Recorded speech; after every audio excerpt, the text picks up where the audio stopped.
Yes.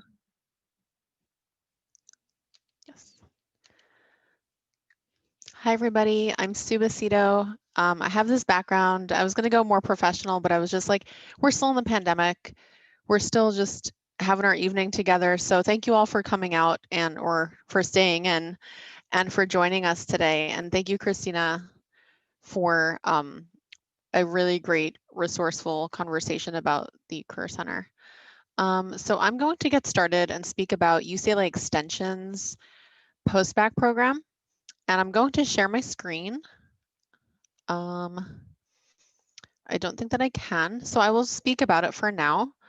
So UCLA Extension has a post-bac program that I like to describe it as it's a build-it-yourself program, but there is structured guidance. I'm going to put some links into the chat. You can share your screen now. Oh, awesome. Thank you. Then I will share my screen. Okay, so here we are. This is just the main UCLA Extension webpage, pointing out a couple things on the main page. This is what it looks like. Information about enrollment will be up here. Academic calendar is on the upper right-hand side. And then what you can do is just search the website for pre-med. And I'm just going through the website because this is what you'll see as students and this is what you'll interact with. So it's a pre-med certificate. It is basically for students who are, I'm sure that there are some students in the room who are science majors. And then there might be a couple of students in the room who are maybe non-sciences who want to pivot and use this post-bac time as a way to pivot into being pre-med. And then there might additionally be students in the room who perhaps need to just take a couple more classes before they can apply to schools, or they need to retake some classes depending on their grades. So this program at UCLA Extension allows you to do different things. I'm going to scroll, actually, instead of scrolling, because that can get a little nauseating if you scroll too much during the Zooms. On this other, it's the same website, but I'm just going to download the certificate planner and then talk from there. And again, thank you all for focusing, and I have some like water right here, so I hope that we're taking care of ourselves this evening. So these are some fast facts about the program. It's, as I said, it's a build it yourself program. And at the same time, it can also be a very structured program.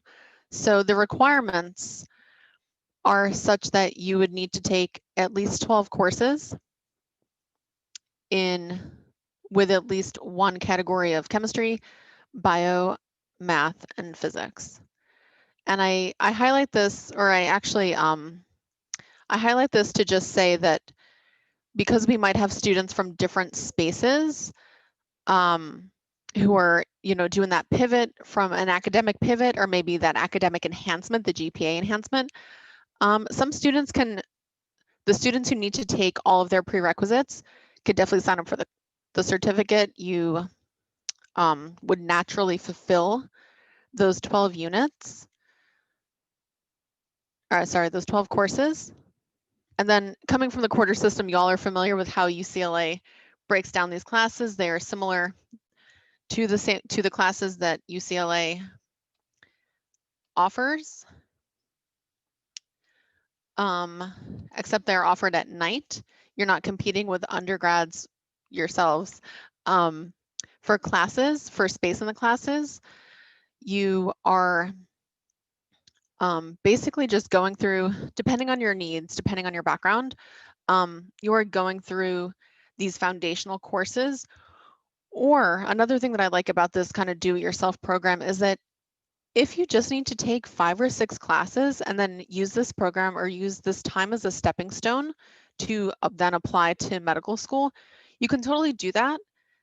And don't even think about the requirements of the certificate. You can take these classes without enrolling in the program, and you'll still get a UCLA Extension transcript. We do have a separate system from main campus. But you can totally, if you just need to take, scrolling to the second page, maybe some upper division courses, or you want to take anatomy or phys, you can totally do that, and that's perfectly fine. That's totally normal. Some of the students that I work with do that option. And then at the same time, if you're somebody who needs to take their foundational, commonly required courses, your 1 year of Gen Chem, 1 year of OChem, 1 year of bio, scrolling to page 2, your math, your stats, and your physics, you can do that here as well. So it's really, since I'm the counselor for the program, I also really didn't introduce myself, I'm sorry. I'm the counselor for this pre-med program. So we can work together to build your course plan and what that would look like for you. So if you're needing all the classes, or if you just need some classes, you're welcome to build it yourself with support. It's not like, here, just take this sheet of paper and good luck. That's not how I that's not how I counsel my students. Classes are typically offered year-round for the requirements, except for the physics, but that's a different conversation because that's only when instructors are available.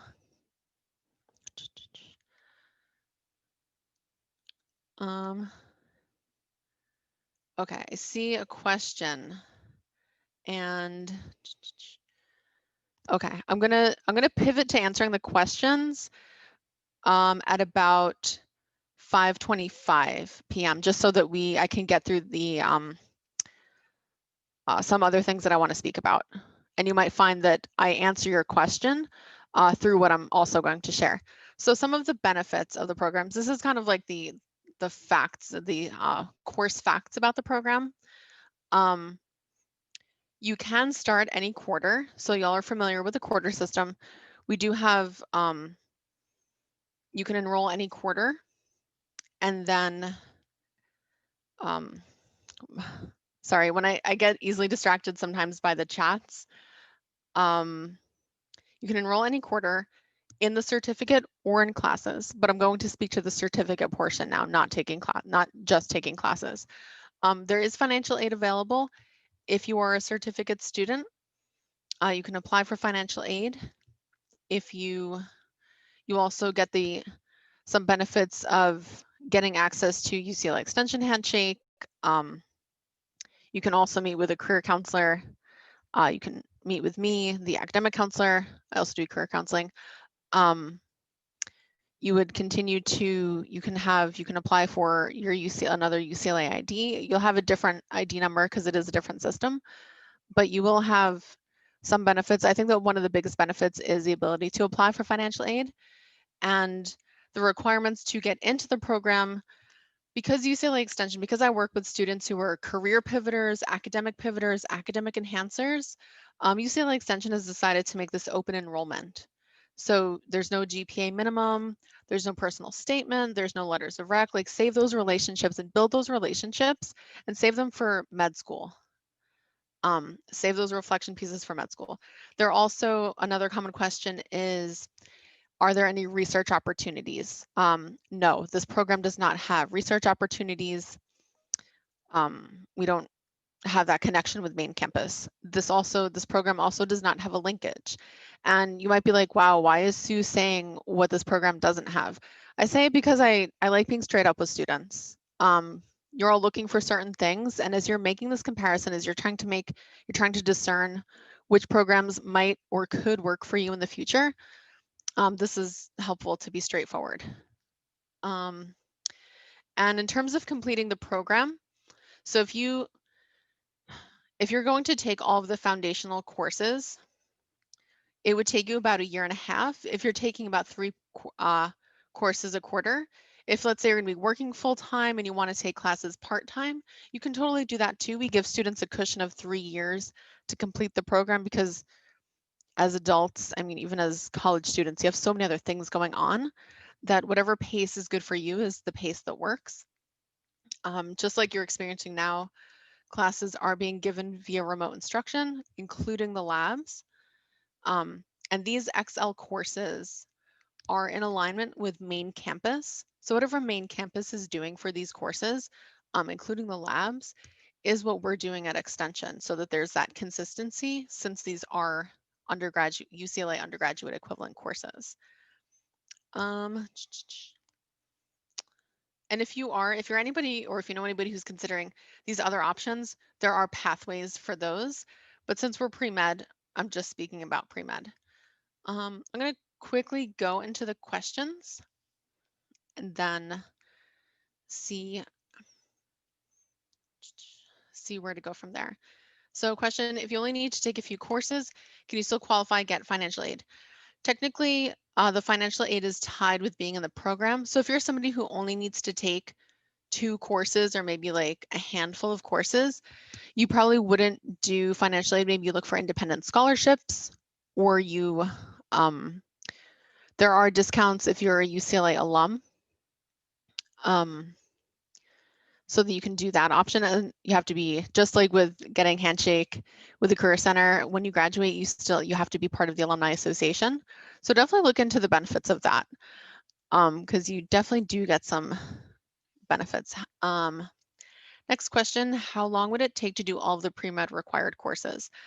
Like I said before, if it depends on if you're gonna be full-time, part-time, whatever else you have on your buffet plate of responsibilities. So it can take, typically it would take about a year and a half to 2 years. What if you already have taken all the classes but need to bring up your GPA? Great question. These are all great questions. So thank you all for your questions. And if you've already taken all of these classes, but you need to bring up your GPA, you might consider, I scrolled down to the page 2 of this document, and you might consider taking some of the supplemental courses. For the XL course coding, anything that's XL 100 through, 1 through 99 is going to be a lower division class. Then anything 100 through 199 will be an upper division.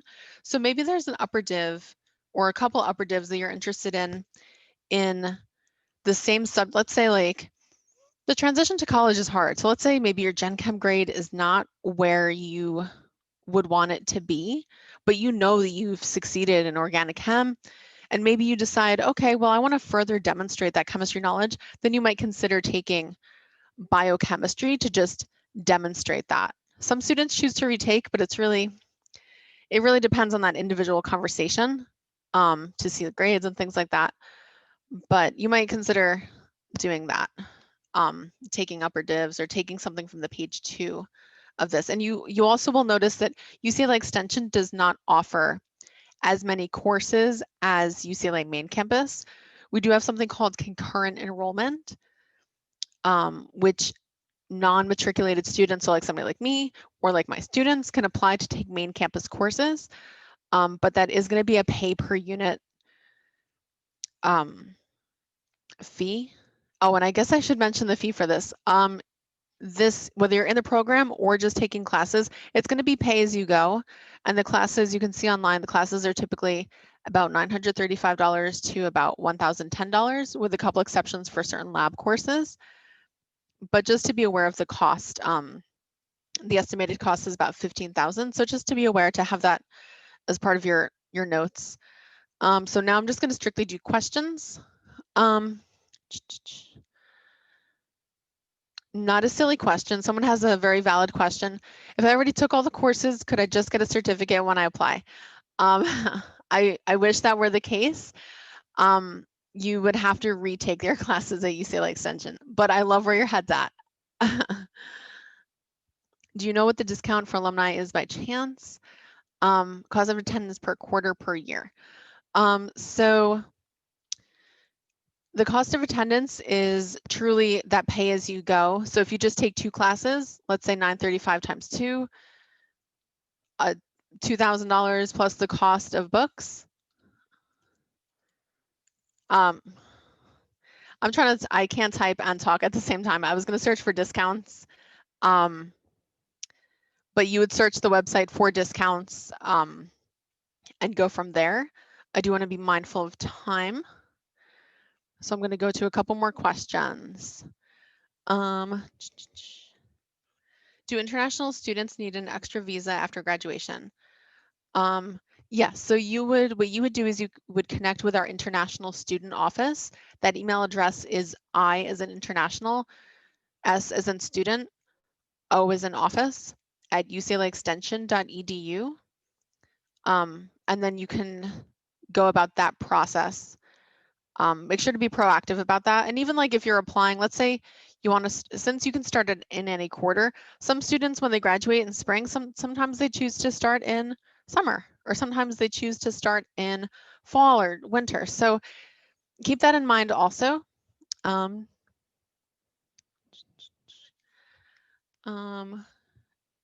does that work in the opposite direction? Can matriculated students take extension classes while enrolled on main campus? Yes, matriculated students can take classes that are, you can take classes at extension while you are at UCLA. This will be the final question. But just know that your financial aid won't apply towards these classes. And also what was I gonna say? Financial aid doesn't qualify for these, and that it's a separate transcript system. So let's say you got like a C, but you can't retake something on campus. Maybe you retake it at extension, if that's what you want to do, but let's have a chat about that. Or you, or maybe if something in your schedule doesn't work for main campus, then you can totally take a class at UCLA Extension. I'm going to stop, and I appreciate everybody's questions and your focus, and please do give all of the presenters your time and attention and focus. Thank you all, and I'll be here for the Q&A. Thank you, Sue. Thank you for your presentation. And if you want to type answers to the questions that came to you in the Q&A, feel free to do that, okay? All right. Up next is KGI. June, would you like to take the stage? Yes, thank you so much, Christina, for always having me. It's always nice to come back. Normally, there's no pandemic, and so I get to go back to campus and relive the fond memories of Diddy Reese, but I'll just have to settle for this virtual platform. Well, good evening, everybody. Thank you so much for being here and for giving me a chance. And Aisha, who I just see, she's right there. She is also a Bruin alum. I am an alum, as I had said, and so it's a real treat to be here with you today. So what are we talking about tonight? We're talking about post-bac programs. So thank you, Sue, for talking about the different types of programs. So our KGI's program is an academic enhancer program. And first off, before any of you have a preconceived bias against KGI, the KEC is no affiliation to USC. I always have to clarify that. We are part of the Claremont Consortium of colleges. So those of you that are more familiar with like maybe Pomona College, Harvey Mudd, KGI is part of that family of colleges in Claremont, California. And certainly Aisha will have an opportunity to share about her experiences. She is halfway through the program, first year, and so we'll get to her in a little while. So what is KGI's post-bac program all about? Well, as I had mentioned, it's an academic enhancer. What that means is that you're a student who has already taken all of those science courses that most graduate health professional schools require. And notice I said graduate health and not med school. While it is true that the majority of our post-bac students are pre-med, we do have some other interests in other health professions. We've had some dental students, we've had vet students, we've had optometry students. And so we do have a specific post-bac pre-PA. Those of you that are interested in physician assistant, you know, I scoured the web high and low looking for a post-bac program that specializes in PA. I could not find, although there are plenty of programs where their alums have gone on to PA school. The program itself wasn't designed with sort of that in mind. Well, ours, we did do just that. So students are able to get up to 1,000 clinical hours. They're also able to take some of the popular and may I add, kind of hard to find science prerequisite courses. Human anatomy and physiology tends to be a class that pre-PA students struggle to secure. So those are classes that are offered through our program. So all of this to say, we have 2 post-bac programs at KGI, pre-med, pre-pharmacy, pre-optometry, and specifically a pre-PA. The curriculum is pretty unique. And I hope, Aisha, if you got a little pen or something, write that down, because I want you to talk about the classes, maybe some of the classes that you've taken. So the curriculum is different. Also, I think compared to UCLA, the other big difference is the size and the sense of the school is very different. We have what, 3 buildings? I think it's just, there are more, biology majors than our school 5 times over. So it's a really smaller school. Our curriculum is more of a biotech curriculum with some life science, biology, a little bit of engineering sprinkled in. And again, Aisha could talk about the courses that she's taken. So the curriculum is different. The advising, we're very fortunate as a private school, a very small private school for that matter. We have the luxury of having a very small student population. So there are under 100 pre-health, pre-med students. And there's a team of 4 advisors. So you guys could do a quick division and figure out what the ratios look like. And there's a lot of other extracurricular activities that we would do. Last year, we had to adapt because of the pandemic. So a lot of the extracurriculars as well as the courses obviously went online, but that didn't stop our students from taking full advantage of that year. And in fact, Aisha knows exactly how I feel about her and the other peers this year, that during a pandemic, there's a lot of good reasons why students are not able to accomplish anything. There's a good reason why there's no shadowing. There's a good reason why there's no volunteer. A lot of these opportunities because of COVID has really disappeared. But does that mean that you just kind of, sorry, 2020, you won't see anything on my application because I couldn't get anything? Of course not. So this is where, Aisha, can you also talk about some of the things that some of your peers are doing, maybe some of the things extracurricular that you're doing? So to me, that really, I think, highlights some of the big differences, because the truth of the matter is all of these fine programs, they're going to provide you with an amazing opportunity to be successful. The question you have to ask yourself is, which one of these programs, or which program that is not cool and not here with us tonight, which one of those programs is going to give me the best chance, the highest likelihood for success? And one of the questions I hear a lot as a director when I attend conferences, I give presentations, students will ask, what is the success rate, right? My colleagues here on the panel, I'm sure you guys get that question as well. What is your success rate? Now, why are you asking that question? Why are you even thinking about that? Is that because that percentage is going to predict your probability for success? No, I think you're using it as a proxy to get a gist of how successful is that program? Is it a quality program? And so this is where I am going to stop here, because again, I think the proof is in the pudding, or in this case, the evidence is in one of our current students. And so with the remaining, 9 minutes, that's all you, Aisha. So go ahead and introduce yourself, a little bit about yourself and those 2 things I talked about. One of the hallmarks of KGI's Postbac program is creating opportunities for students. That's what we have to do, because students can shine, but they got to have opportunities first. And so here's Aisha taking full advantage of coming back to her alma mater and to help all of you make a good informed decision. Take it away, Aisha. Hi, everyone. Can you all hear me? My name is Aisha. I graduated from UCLA in 2017, so not too long ago. And I'm currently a post-bac student here at KGI at the PPC program. So I am pre-med, and I'll be applying to medical school in this June, hopefully. And one of the things that June brought up was the classes that we take here at KGI. And one thing that I really love about my experience here at KGI is that the classes that we take are really unique. Actually, before I came to KGI in 2020, I took a few classes at UCLA Extension, and a lot of them were like the typical upper division bio classes that a lot of students would take, like anatomy.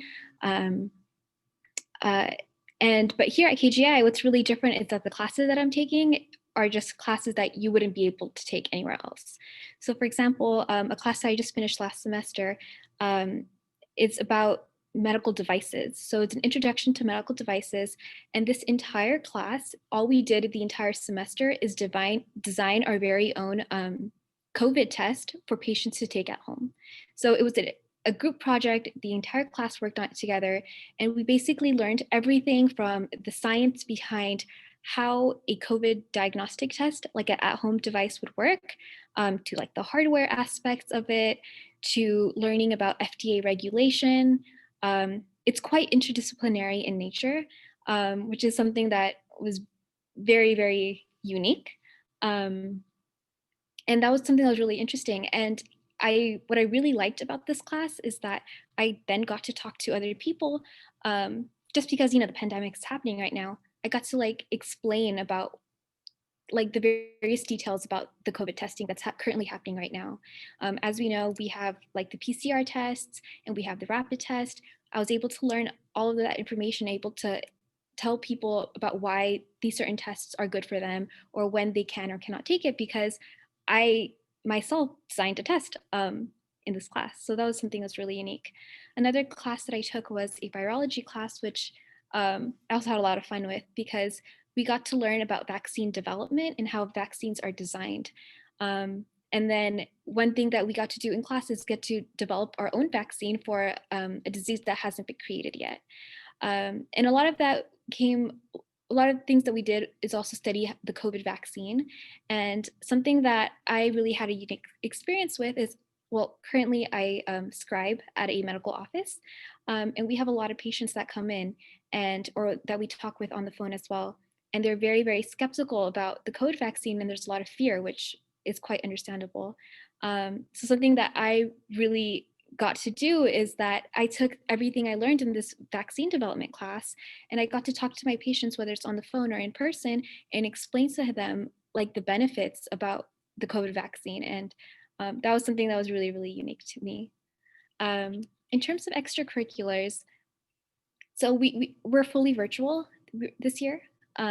So that has definitely made it hard to do some of the typical activities, but you know, KGI has always kept me busy, and I never had anything to complain about in terms of like extracurriculars and not having any opportunity. One thing that I have participated in this semester was the Pomona Free Clinic, which is a nearby clinic where we see low-income patients who don't have insurance or cannot have access to quality healthcare. And one thing that we got to do is host workshops and other activities for our patients, and this was all virtual. So there's still definitely a lot of clubs here, a lot of activities for us to do. And because it's all virtual, like because the pandemic has forced everyone to be virtual, it has not stopped our ability to do good and to do change, and you know, to add that to our resume. There's also a lot of research going on here at KGI. As you can see, I'm in a classroom. I'm actually on KGI here. Though we are virtual, there are some people that do come to campus to do some research with their professors, and everything is done social distanced. So we take all our precautions. I had to come in, I had to wear a mask, and you know, I was thermal scanned before I came in.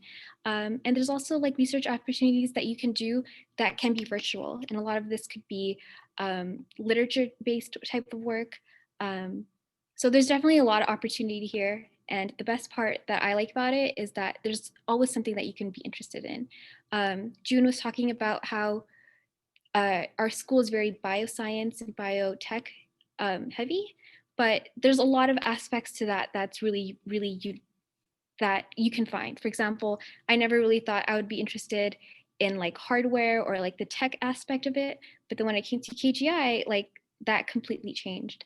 And like the classes I'll be taking next semester, including a biosensors class where I'm learning about devices that we could use to create devices that can be created to like help patients at home that have not existed yet. So those are just a few of the things about my experience that I have to share. Thank you so much, Aisha. That was fantastic. So again, I know there might be some questions, and we'd be more than happy to answer those questions at the very end. Let me just kind of summarize by saying, you know, our program is not a one-size-fits-all, nor is any other program a one-size-fits-all. So our program really is a good fit. It's a good match for those of you that have a pretty decent GPA, okay? Because this is where, again, let's talk those specific numbers, because many of you are still thinking in those terms. Because in your mind, you need a post-bac program because you need to get your GPA up. Am I wrong? I mean, those of you who are here for tonight's info session are here because you recognize you have to do something additional to help you become successful. I mean, that happened to me. I didn't do very well. I didn't do very well during my undergrad. So I need to do a little bit of makeover, if you will, an academic makeover. So what our program does is it allows B students, I mean, that's like the best way I could explain it. If you're a B student that needs just that little extra oomph to get over the hill, to be competitive, then our program would be a good fit for you. But if let's say you had my GPA, okay, I'm gonna confess, I had a 2.8 GPA. Maybe I inflated it, it might've been in 2.7, okay? Then you may be a fit, right? But again, I probably wouldn't choose KGI's program if I was like in the mid 2.5s. Again, I don't like to throw out an exact number because then we take that as an exact science, which it is not. But I would just say that our program is a good fit for those of you that are B average. You have an MCAT score. It's not great, but it's not horrible. So let me quickly share with you sort of the numbers because I know students are always thinking about numbers. So our median matriculating GPA is a 3.3. We have students that are higher, we have lower, but like that sweet middle spot is a 3.3. In terms of an MCAT, if they have an MCAT score, it's 503. Again, you don't have to have an MCAT score because if it's not in your best interest to take it because you're not ready, please don't take it. Our policy is if you have any other standardized exam score, we will use that for admission purposes. All right, thank you so much for the opportunity. Aisha and I look forward to chatting with you at the end, Q&A. Thank you, Christina. Thank you, June. Thank you. If you guys have any questions about KGI's program, feel free to put it into the Q&A and they can type the answer. And we do have some time set aside at the end of the program as well. So next up is Marcus, who's here to talk about the Western Universities program. Take it away, Marcus.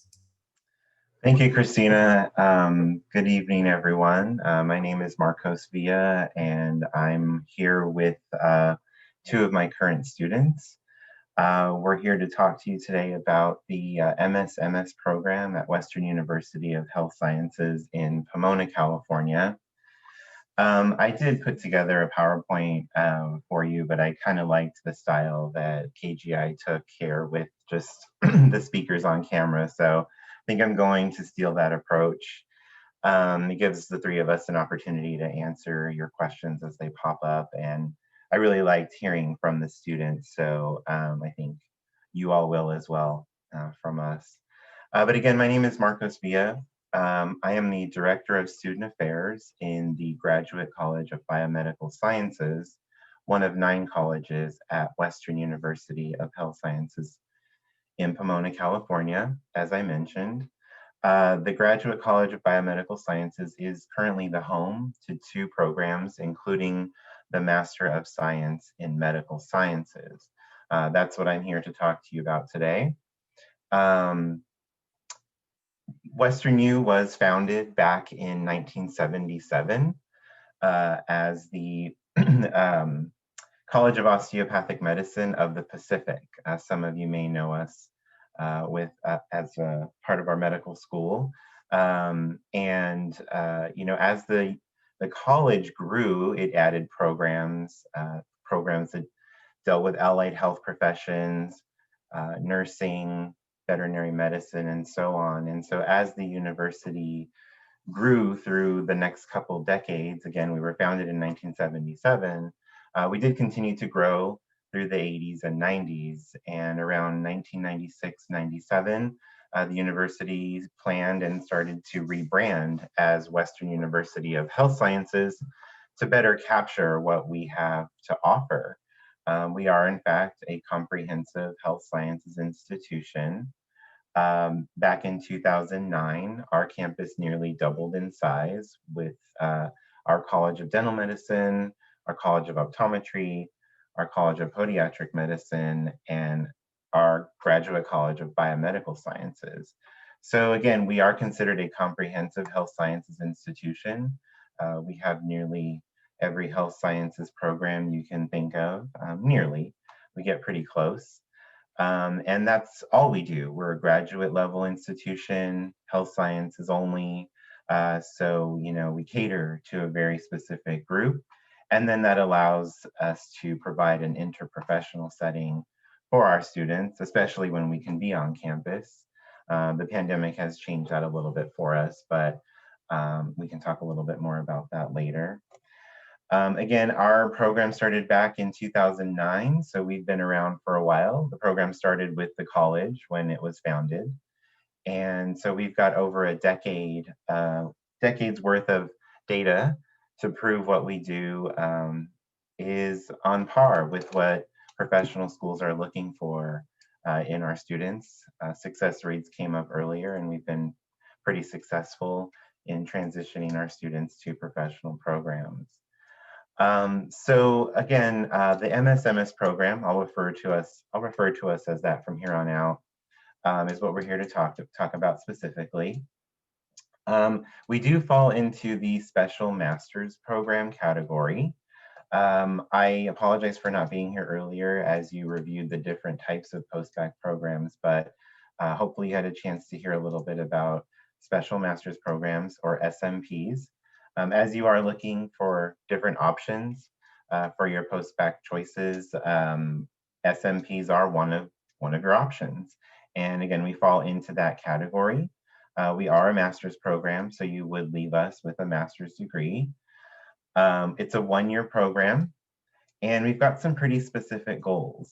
I encourage all of you to take a look at our website for very specific information, you know, the actual details. But what I can tell you is the program is very mission and vision driven. And what I mean by that is our mission, our program mission is to prepare students for professional school success. So we do challenge our students. It's a rigorous program. It is 46.5 units, again, in just less than a year, about 11.5 months. And it is graduate level science coursework. So the requirements are a little bit different. The standards are a little bit higher. The challenges are a little bit, you know, tougher. So we're basically getting you ready for what your professional school curriculum will be like. So again, 46.5 units in just under a year. But back to our goals, again, the mission. We're here to prepare students for professional school success. And nowhere in our mission statement does it specify medical school or dental school. We are here to prepare students for all health professions and pathways. In fact, just recently I got an email from a student, an alumni who's now a nurse. And our students today with us, we have a pre-dental student and a pre-med student. We've also had pre-optometry students, pre-PA students, and pre-podiatry students. So, you know, we've got a nice variety. Our program itself is interprofessional, like our university. So we're lucky in that way where you do get to learn a little bit about what your colleagues are, what professions your colleagues are headed into, and how you can work together. It starts pretty early with us, building those relationships and building that network. They can lean on each other someday, depending on which profession they go into. So our vision statement is pretty specific. Our program is designed to diversify healthcare. We're looking for a diverse group of students to admit. The vision statement does drive our admissions process. We really look for students who are looking to, or can, and are looking to diversify the face of healthcare. And what I mean by that is there are a lot of healthcare disparities. There are plenty of underserved populations. There's all sorts of issues that our program is trying to address within the healthcare system. And one of those issues is diversity. There are a lot of ways that people can define diversity. There's the pretty simple, straightforward ways with things like you know, race and ethnicity, socioeconomic status, education level, things like that, some of the basic stuff that many of you might be familiar with. But what's nice about our program is we really allow our applicants to define diversity for us. You know, do you identify with a population, a community, a group that is currently underserved in healthcare? Have you worked with a group, population, or community that you now have identified is underserved? And how will you address that healthcare disparity? So your personal statement's pretty important in the admissions process. You tell us all about that piece. You know, how do you define diversity and how will you diversify healthcare someday? Some examples of things that we look at and we value outside of the traditional topics of diversity, things like, you know, we value things like students from rural areas who will go back and care for those communities, students who are veterans, students from the LGBT community. So we really, again, look for all sorts of diversity, and you will define that for us in your application. I did quickly mention it's 46.5 units. Nearly half of those units, if not exactly half, are science courses. There are several social sciences, as well as research units. The program does provide 6 units of research for those of you looking to beef up your applications with research, or continue research if that's something you're interested in, but it is part of our program. What I should say is every student in the MSMS program is using it as a bridge. No one is with us to simply get a master's degree. Everyone has bigger goals to move on to professional school. And we are happy to help folks do that. We understand that that's what we're here to do and that everyone has plans. And so a big part of my job is pre-health advising. Many of you at your graduate campuses may have had access to a pre-health advisor or a health professions advisor. And here at the graduate level, I serve in that role in many ways for our students, because again, they are all headed headed to other places. So that's pretty much all I have. I would encourage you all to visit our website. Of course, you can Google Western University of Health Sciences. You can Google the MSMS program at Western U. And I say that because there are some changes happening to our program that you will note on our website. As soon as something does change, it will be reflected on our website, and that's sort of our go-to, that's our contract with the public. So what you see is hopefully the most accurate information. And by changes, I do mean very small changes. I did mention that our program is currently housed in one of the 9 colleges on campus, and there is a very good a good chance that our program within the next 12 months or so will move to one of the other 9 colleges on our campus. So you may see some slight changes, but I again push you to our website. And so as those things are happening, you'll see them there. All right, so that's it for me. I would like to allow our students to introduce themselves. I apologize, I was not paying attention to time. Not sure how much time we do have. But I will go ahead and turn it over to our students. Why don't we start with you, Yvonne? Hi, good afternoon, everyone. My name is Yvonne Elias. I am currently in the MSMS program. I did my undergraduate in Cal State San Marcos. As Marcos mentioned, I am the pre-dental here. I am currently applying this cycle. I really enjoy the MSMS program. I definitely think it's preparing me for all the heavy courses that are going to be brought to me during dental school. Something that I've heard from dental faculties is that nobody is as prepared for dental classes such as the MSMS alumni.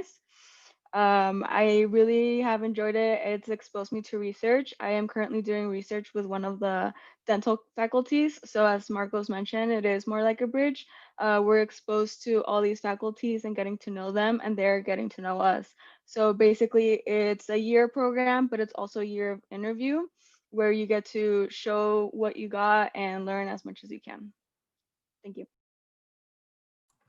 Hi everyone, my name is Cynthia Tello. I'm also a current MSMS student, and I'm a pre-med, so I'm currently applying to medical school. And just as Yvonne said, the program is really intense and there's research, but you don't always have to do research with and necessarily like, I guess, hard science research. For example, I'm currently doing more qualitative research in terms of researching like underrepresented minorities in medicine. So they really allow you to research what you like and what you enjoy, whether it be something in the hard sciences or something else. The MSMS program really does prepare you for whatever professional school you're going into, because it is rigorous and at times it can be difficult, but trust me, it's worth it. I think I've learned the most about myself in my pre-med journey through going through this program, because the faculty is there to help you, right? They're there to see your success because it is a bridge program to wherever you're going next. But what I love is the fact that our class basically became a family, even with COVID going on. No matter what professional school we're going into, our every student is just there for each other. Like if you need help, they're there. The faculty is there. Marcos is there. Our program director is there. If we have an emergency or something because our computer, turned off or whatever, they try to help us through everything that we're going through. It's not just, you have to do well in your classes. They make it so you do well, and they're there for you to make sure. So you're not left by yourself trying to figure everything out, especially being first generation and trying to navigate how to apply to medical school. And do I take the MCAT? Should I take the MCAT? Should I wait? They're there for all those needs that you have and the questions that you have, which I think is amazing. And I'm really grateful for that. Thank you so much, Yvonne, Cynthia, and Marcus. Thank you for sharing Western Youth Program with us. And our last presentation is Rachel from San Francisco State. And after her presentation, we'll start the Q&A. So Rachel, are you there? I am. Thank you, Christina. Thank you. All so right. It's really nice to get to go final, because now everybody knows what a post-bac program is, and I get to just talk about our program. So I'm from San Francisco State, and yes, this is the view from our campus. It's from a drone, so I think if you climb up to the top of our Cesar Chavez Student Center, you can see out to the ocean like this. But yeah, I've never really seen it, so I thought it was a great view. But at any rate, I'm here to, like I said, talk about San Francisco State and our highly structured post-bac program.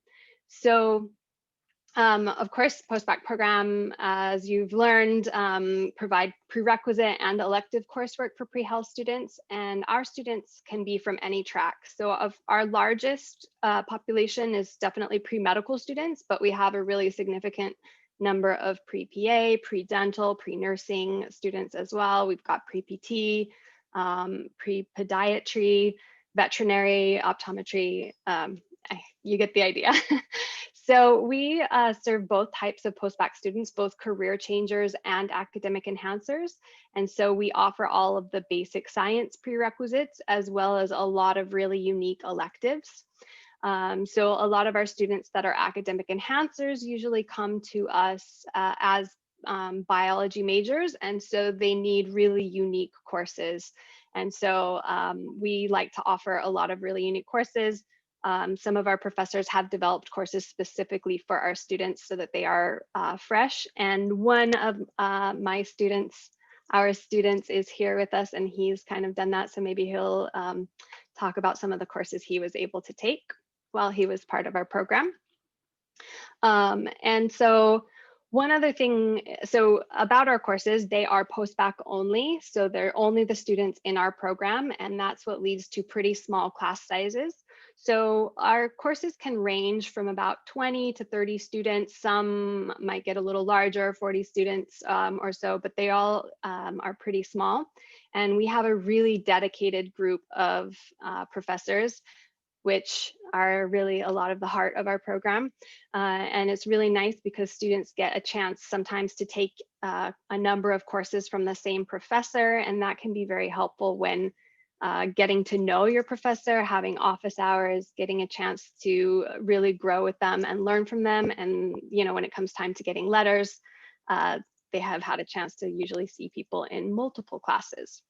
So another really great thing about our classes is that students are there's a spot for everyone in our program. So you don't need to worry about, I better register or someone else is going to take my seat. So admission or enrollment, excuse me, is guaranteed in our courses.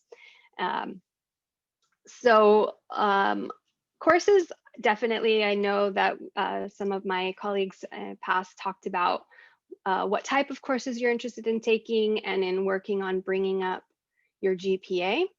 And so a lot of times, and I think I heard this a lot, like I said, from some of the presenters as well, is someone will ask, well, how many units is your certificate, or how many units do I have to take to satisfy those requirements?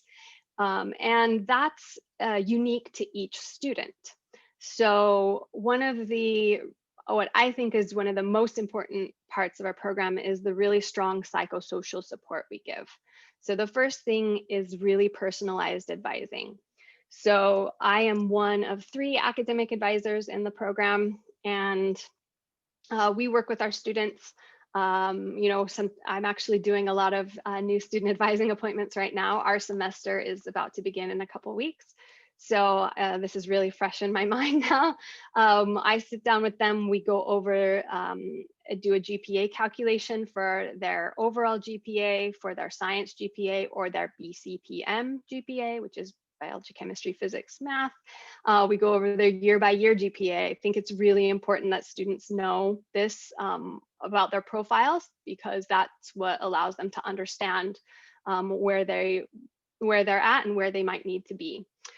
So that's one of the things we do. Like I said, in the advising session, we come up with a course plan and about how long the program will be.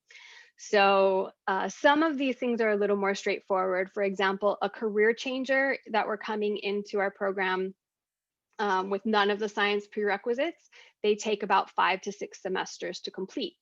An academic enhancer, depending on how they come in and what their GPA trend looks like, and I'll talk a little bit more about that in a minute. They might spend 3 semesters with us, they might spend 4 semesters. But like I said, that's what comes down to, a lot of that advising and a lot of the experience. So additionally, we have, in addition to our advising, we have colloquia. So we have, I like to think of them as bookend colloquia. So when students come into their first semester, they are placed with all the new students in their cohort, and we use a cohort model. And so this is where we start with community building. We start with a little bit of exposure to professional development and what students are focusing on there. Our kind of culminating experience colloquium deals with the application. So this is done usually when students are finishing up and getting ready to apply. So this goes over the application process in detail, how to approach and structure your personal statement, practicing for interviews, all different types, MMI, panel, one-on-one, etc. How to deal with the different elements of the application. So primaries, how to communicate your experiences, and then secondaries as well. Timeline, getting letters, all of those things are covered. We also offer discussion courses for our core courses. So these are sometimes helpful because they are often led by near peers, people who have taken the class previously in previous years and have a really good understanding of the subject matter and, of course, what it's like to be a student in that course. Some of the other things that we have a learning specialist who works with our students. So a lot of students sometimes need a little assistance in creating a study schedule or finding different study skills, finding different ways to really support their learning and what works for them. And so our students are able to meet with a learning specialist. We also have a clinical counselor available to our students. It's confidential, and he's someone who's worked with us since the inception of the program and is just another person for support, knows what it's like for a lot of our post-bac students who are going through the rigors of challenging coursework, rigors of, you know, being a pre-health student. It's a difficult process. And so we really want to make sure that our students are supported going through that. Additionally, we have a lot of networking. So we've been, I guess we're coming up, we're going to admit cohort 16 this summer. So I guess we've been around for 16 years. So over that time, we've had a lot of different students come through our program. We have a lot of networking with alums, with past students, with current students. So we have a listserv that we have a lot of opportunities. Being in the Bay Area, there's a lot of opportunities to get involved clinically, volunteer in different settings as well, and research experience. And so a lot of those opportunities come from our students, kind of sending them on, paying it forward to the next students. We've developed pretty strong relationships with a lot of different clinics and hospitals that also will come to us and say, can you send us a few more of those post-bacs? So, and that just really speaks to the wonderful group of students we have, the wonderful community. So we also offer a speaker series where we have representatives come from all over. Sometimes they are our alums who are practicing now. That's what's great, like I said, about being around so long. I actually can remember when I first started with the program, bringing in some of our first pre-nursing students, and then a few years later, seeing them as practicing nurses. So it's really amazing to see that come full circle in a way. So we have speaker series. We also have representatives from different schools come talk to our students and kind of give them an understanding of the landscape, and also kind of what are the requirements or what are the things that they're looking for. So when students complete our program, they are also eligible for our committee letter. So we do write a committee letter that is really comprehensive. It covers their past academics, their motivation, their past experiences, their time in the post-bac program, and some elements of future practice in there, and that allows us to really advocate on behalf of our students. So our program, I did mention a couple times, is a certificate program, and because of that, students are eligible for federal financial aid. It's usually for the first 3 consecutive semesters. So just as an aside, I also like to tell folks that if you're using financial aid for our program, that it's sometimes financially aid advantageous to come in summer or in spring, because you can spread that out over 1.5 years versus just 1 if people come in fall. But the start time for students is really whenever the right time for you to begin the program is the right time for you. So that's something that, like I said, each student has a very individualized plan of way of going through this. So we currently do have our summer application is open with a deadline of February 1st. And that's when the majority of our career changers begin. AETs can really begin in any semester. And like I said, it just kind of depends on what's the best time for them. In our admissions, we do look at a number of things. So students do fill out an application where they fill a number of essays. We do look at those very closely. We're looking to see how students would fit in with our program. And what I mean by that is we are a very collaborative program. So we really focus on collaboration and not competition. We're really small, tight-knit community. And so those are things that we look for is a lot of the personal characteristics. The minimum GPA to apply to our program is a 2.5. However, because of the limited number of spaces in our program, students do tend to have higher GPAs, a little closer to 3.0 or above. And we do ask for, as part of our application, in addition to the essays, we do ask for letters of evaluation, and we do hold interviews as a way to get to know people better. So I'm going to quickly put into the chat our website that has all of the details that I kind of spoke about. Hopefully it's navigable. we've got a really awesome web content editor who's really updated our website. And I also just wanted to give, so I mentioned I have a student here with me. And so I'm going to give him a chance because he's not only a student, but he's one of our admissions coordinators. And there would be no program without him in many ways. And he does a lot of advising appointments as well, answering a lot of questions for prospective students. So I want to give him a chance to introduce himself and then maybe just tell a quick anything that he wanted to say about his time as a student, particularly in the program. Thanks, Rachel.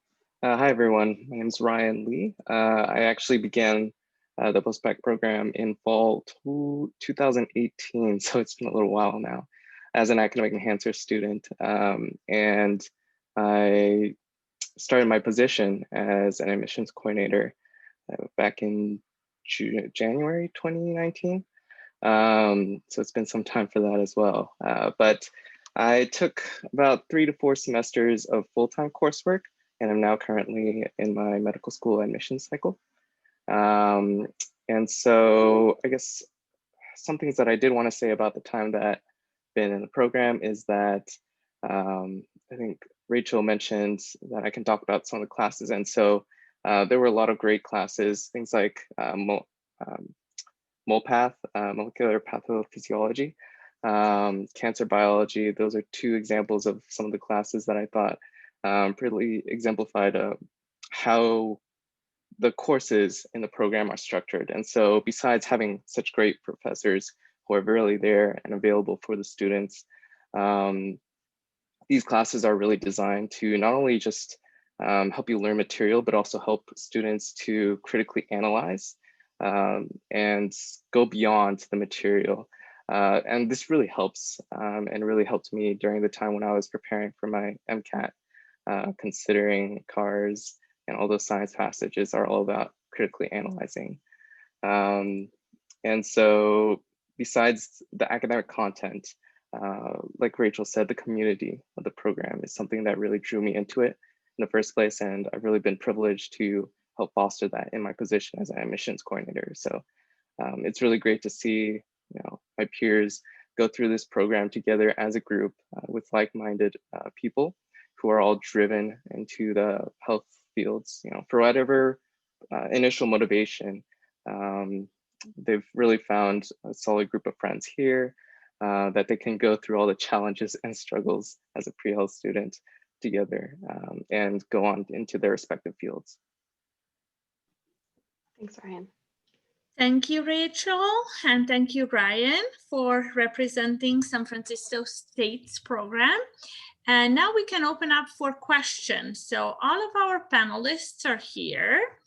And please feel free to put your questions in the Q&A or for the panelists. And since we have a smaller group of students, I'm gonna unmute you guys. So you can, or if I can, but I think you can, I can. So if you want to raise your hand and post your questions live, that will be an option as well in a minute.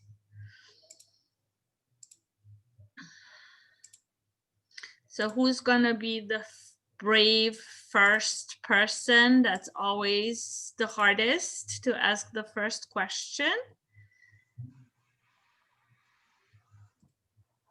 Anyone? While I'm trying to unmute all of you. All right, so I think now everybody can speak up.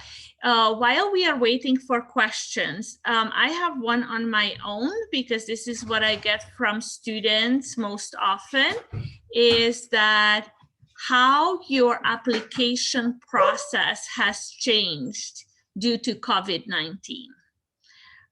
Whoever wants to start, I'm okay.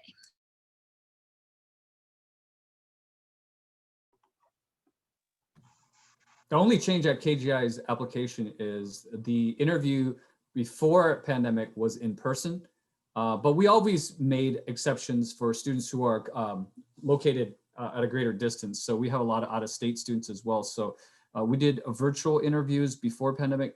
Now with COVID, we are actually doing all of our interviews virtually. For Western U, a couple things to note. We used to have a requirement for a letter from, or we would highly recommend that you get a letter from a healthcare professional and one letter from a science faculty member. We're being pretty flexible with those requirements. You're really able to get letters from whomever you can, as long as they speak to your abilities. It could be a couple science faculty members versus one and one. And then there is some forgiveness for standardized exams like the MCAT and the DAT. We will look at your application without those exam scores, but of course you will likely need those tests for your professional school application. So that becomes a different conversation down the road.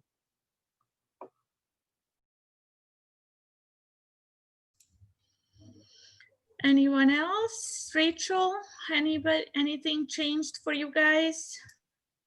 Yeah, actually, I was just going to say kind of ditto to what Marcos and June just said. So our interviews are now held via Zoom since we are doing everything remotely.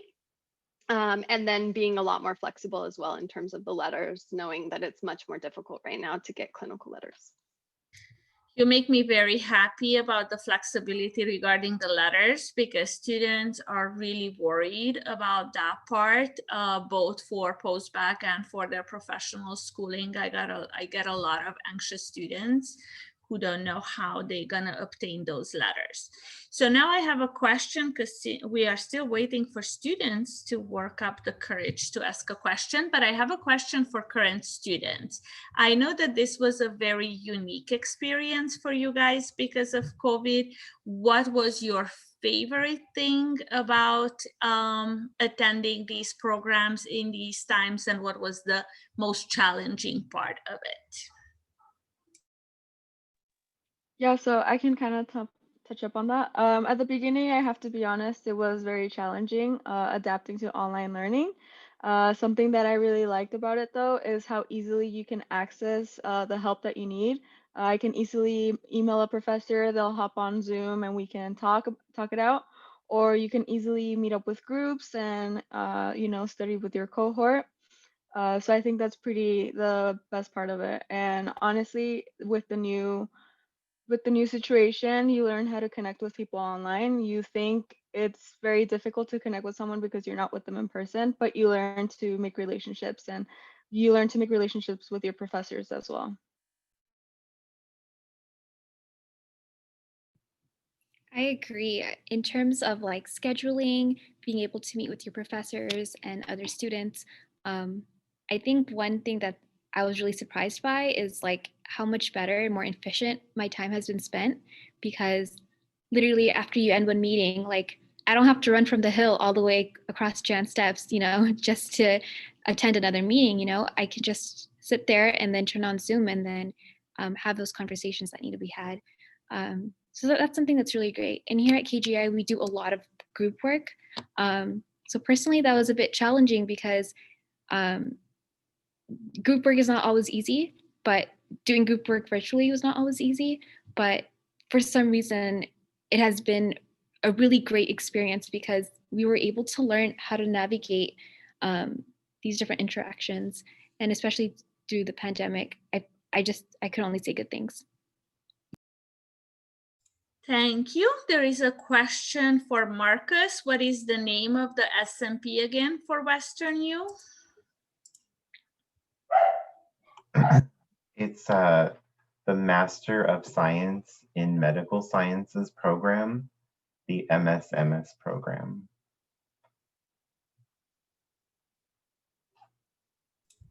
Thank you. I think I found your website, so I'm going to put it in the chat for everyone. Any other questions from students? Anything else the student participants would like to share about their experiences in the program? Because I know that's a very valuable information to students who are thinking about these post-bac programs. So if you have any parting advice, personal advice based on your personal experiences, I would welcome that piece of information.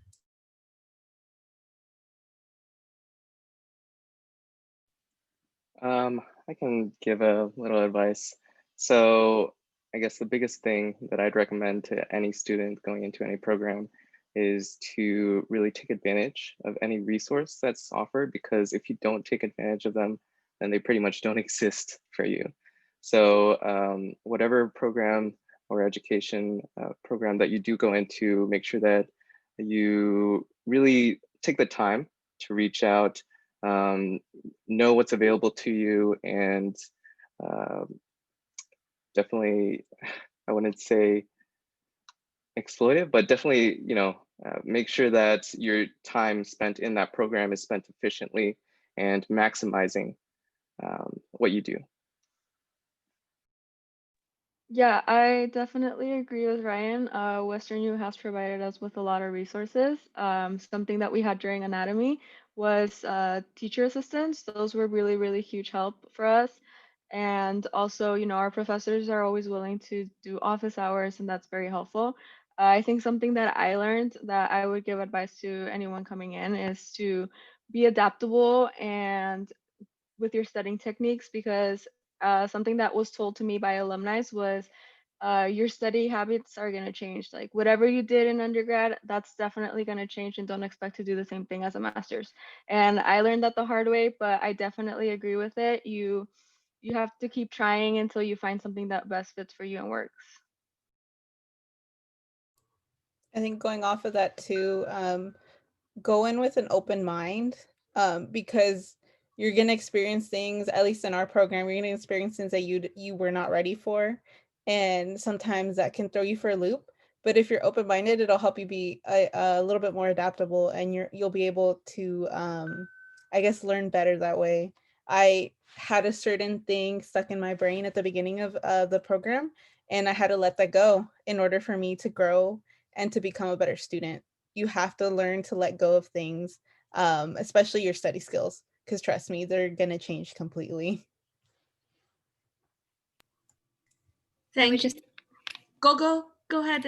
I would just add to that, in that a lot of these post-bac programs, including the one at KGI, it's very tight-knit, it's very small, but so it's going to be completely different from your undergrad experience.